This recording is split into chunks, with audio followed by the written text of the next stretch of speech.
Hey, everybody, welcome back to this special solo episode of the How Did It Happen podcast. It's me alone in the studio today, and this is a short one. I'm just going to spend a little bit of time talking to you about the top 5 things that I've learned writing my book, Ownership: How Getting Selfish Got Me Unstuck. You can see it behind me, and you can buy it on Amazon or wherever you buy books.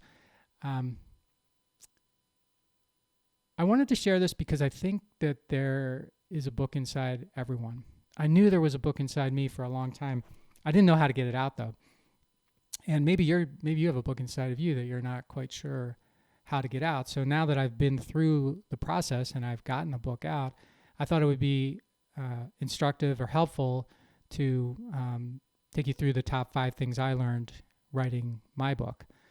So a little bit of background first. I thought that I could write a book all by myself. And it's the same thinking that I've used to do a lot of things in my life. I always, for a long time, I felt like if I asked for help, that was a sign of weakness. And I would just push through and try to learn what I needed to learn, or I would spend more time, I'd make more time and spend more time to make sure that I could do something on my own rather than ask for help. And I did that same thing with the book, and for more than 10 years, I think even maybe 15 years, I played around with the idea, and I kind of had it in my mind that I was going to write a book, and I did some writing. I did a lot of writing.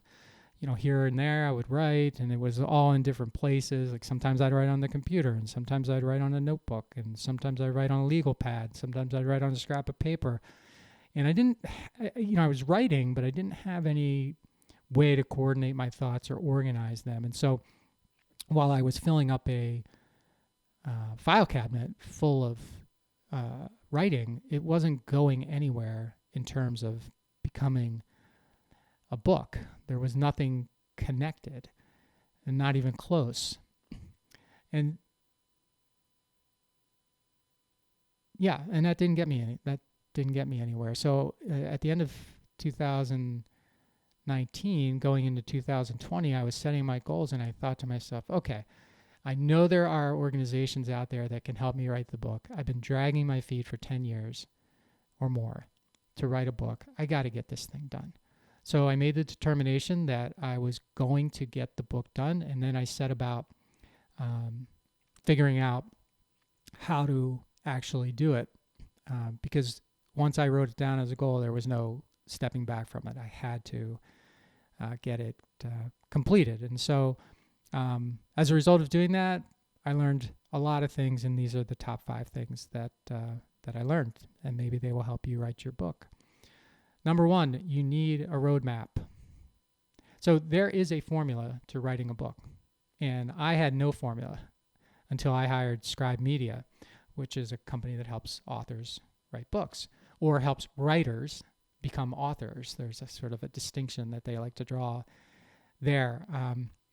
And because I was stuck and I didn't know where to start, I reached out to Scribe and I signed up for their program, and they provided me with that formula of understanding, where I'm going, organizing my thoughts, establishing the discipline of writing, figuring out an outline, which I'd never done. So an outline is very helpful when you're trying to do something, and all kinds of help. And they do this for a fee, of course. This is their business. And for me, it was around $12,000 to go through their program, which was called the Guided Author Program.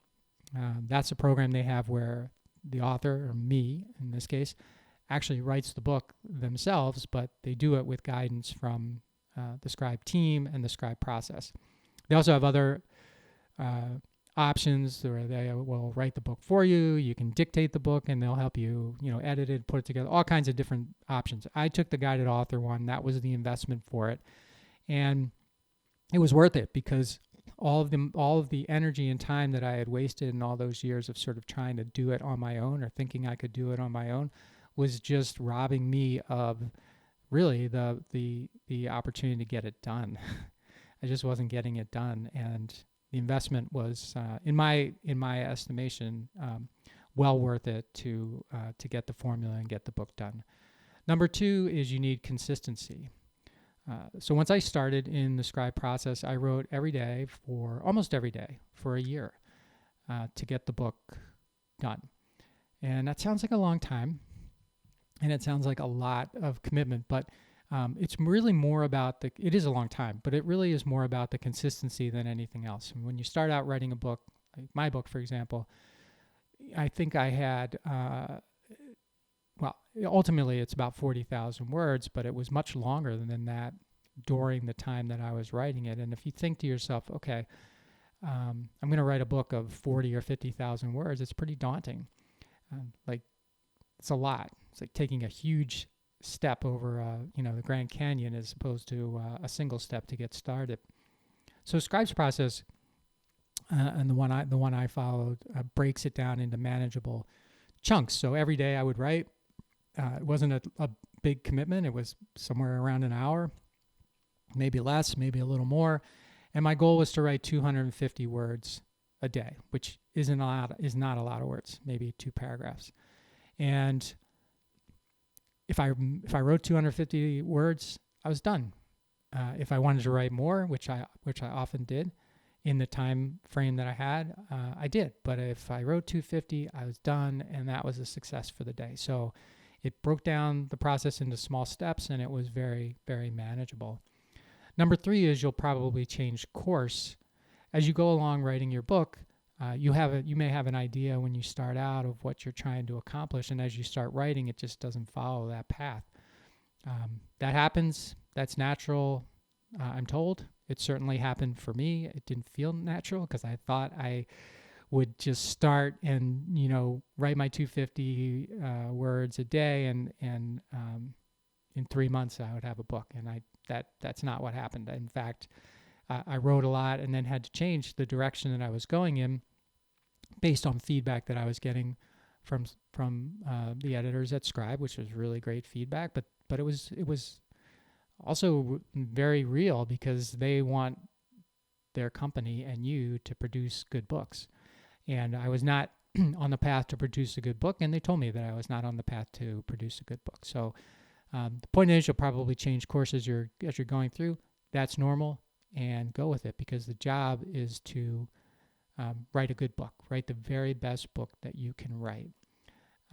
So as as the time evolved, my process evolved, and my book evolved. Number 4 is you need to go deep. The advice that I got from Scribe was that I needed to go deeper into stories than I was comfortable going. So I was writing stories that, in my mind I was going deep on, but in reality on the page, I was not going deep on those. The reason I wasn't going deep on those, I think, is because some of those stories embarrassed me. Some of them showed a weakness in me. Some of them showed bad judgment. Some of them showed mistakes. And others, I just sort of completed them in my head because I know what the story is, and I forgot to complete it on the page. So whatever the cause of it is, the advice that I got over and over again was, you need to go deep. You need to go maybe to a point on some stories where you're scared.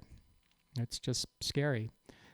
But be sure that the deeper you go, whether it makes you feel good or not, the deeper you go, the better writer you'll become, and the better story you will tell as a result. And number 5 is you need a team. So while writing the book might be the hardest part of the process, or it's certainly the most time-consuming part of the process, it's not the only part of the process, and you should know that going in.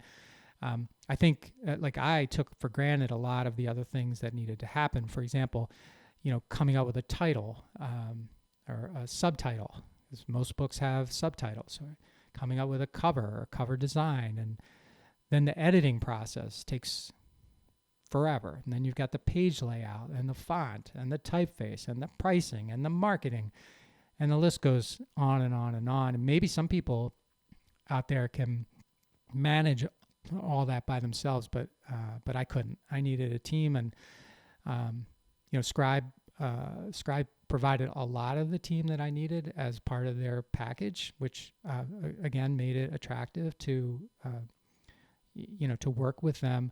But I also had to add others to the team. I had to add people who were really good with writing press releases and stuff, and I had to add people who had really great connections, and I had to add a group of podcasters and other media outlets that would have me on and have me promote my book. So the point is, when you're done writing the book, that's just step one. It feels great because at least that part is done, but the book's not going to sell by itself. It's not going to get out in the world by itself, particularly if you're a first-time author like I am.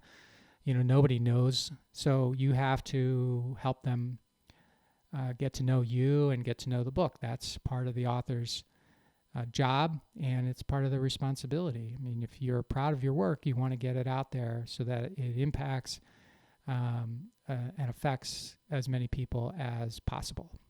So those are the top 5 things I learned writing my book. You need a roadmap. You need consistency. You'll probably change course. You need to go deep, and you need a team. And so I'll end by saying this. As I mentioned at the beginning, I think that everyone has a unique voice and a unique story to tell. And I think everyone should consider writing a book, or dictating a book, or just talking a book out, or whatever you feel most comfortable doing. I would encourage you to put together a formula, put together a roadmap for it, whether you work with someone like Scribe, or whether you work with yourself, or whether you work, figure out some way for AI to do it, work with AI to do it. But I would encourage you to do it because the world's always looking for great stories. You have a unique one, and you can help people, and you can make a difference in someone's life. So go ahead and write that book. And in the meantime, thanks for listening to my podcast. That's really important to me, and I hope I'm providing value to you with each and every episode. And if you're interested in the book, you can find it, Ownershift, How Getting Selfish Got Me Unstuck. You can find it on Amazon. You can find it on my website, MikeMalatesta.com, or wherever you like to buy your books. Thanks for listening. Thanks for listening to this episode of the How'd It Happen podcast, where we believe that success doesn't happen unless you make it happen. You can subscribe to the podcast on Apple Podcasts, Google Podcasts, Stitcher, or wherever you like to listen. And while you're there, please rate it and leave a comment as well. I'd love to hear your thoughts about the show, ideas for future guests, or whatever you'd like to share. And of course, you can always find me at MikeMalatesta.com. See you next time.